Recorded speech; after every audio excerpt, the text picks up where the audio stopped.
Doctors gave up, but prayer changed everything.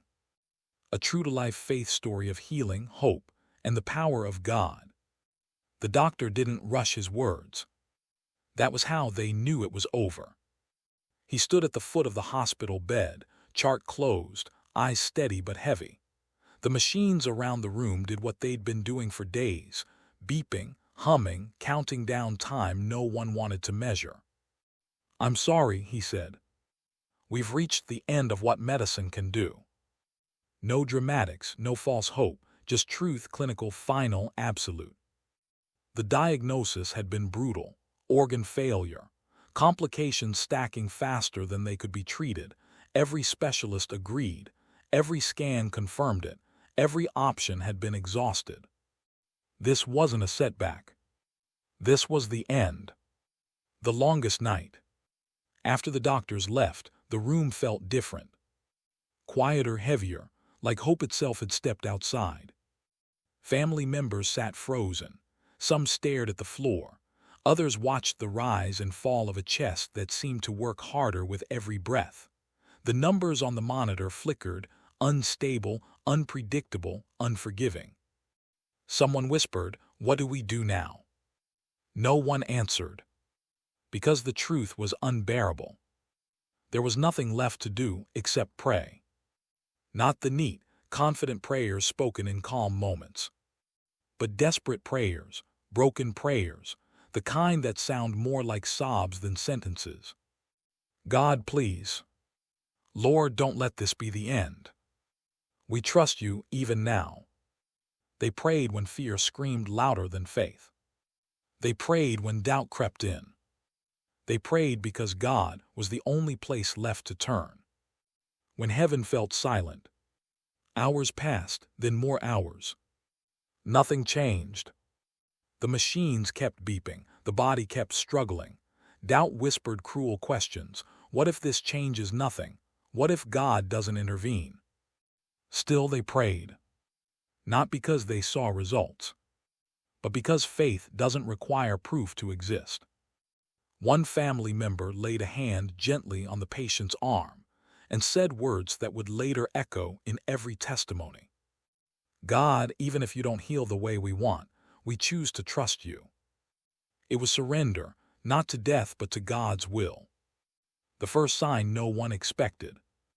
Just before dawn, a nurse paused at the monitor. She leaned in, checked again, then frowned, not in concern but confusion. "Oxygen levels are stabilizing," she said slowly. "That's unexpected."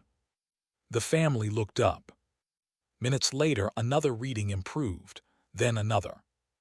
When the doctor returned, he studied the chart longer than usual.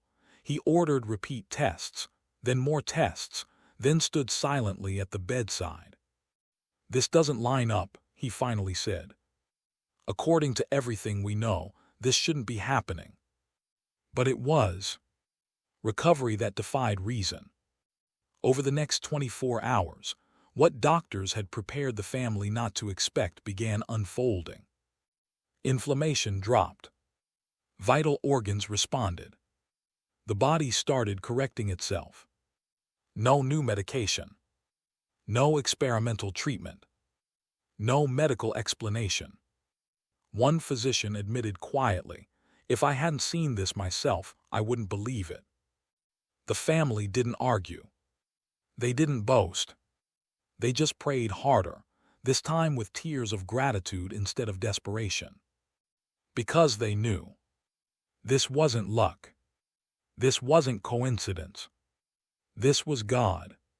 When medicine stepped back and faith stepped forward. Days later, the same doctor who had once said, "There's nothing more we can do," stood in the room again. But his voice was different. "You're improving," he said. "And we can't explain why." The words hung in the air. Faith didn't mock science. It simply filled the space where science ended. Walking out with a testimony. Weeks later, the patient left the hospital alive, alert, breathing, standing. The discharge papers still couldn't explain it. But heaven didn't need paperwork. What began as a death sentence became a testimony.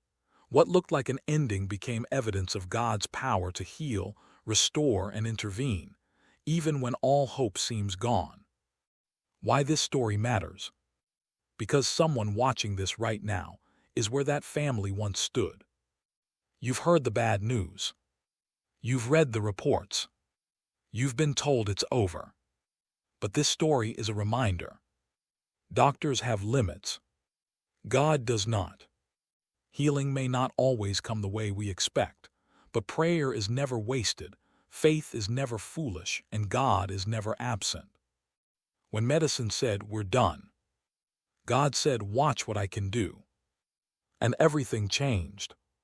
For more stories that reveal God's power in the moments medicine cannot explain, subscribe to the channel, and remember to like and share this testimony of hope.